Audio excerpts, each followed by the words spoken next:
magagawa na natin yung ano natin, Jenga. Malalaman natin kung sino matatalo. Ito, bali-bali ko, pero ipapantay natin siya mamaya. Sayang wala si Gwen, no?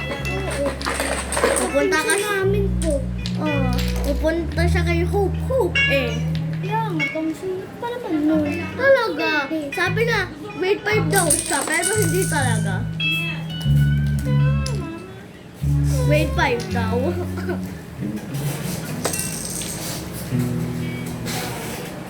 Ito yung Jenga design ka natin.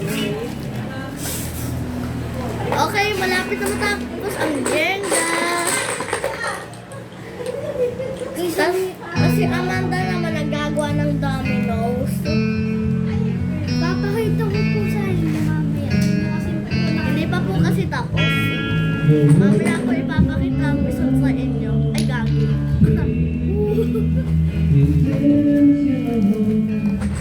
Ay, sakto na ako pala. Eh, sakto. Ito yung dominoes ni Amanda. Ito po. Ganda na po ng result.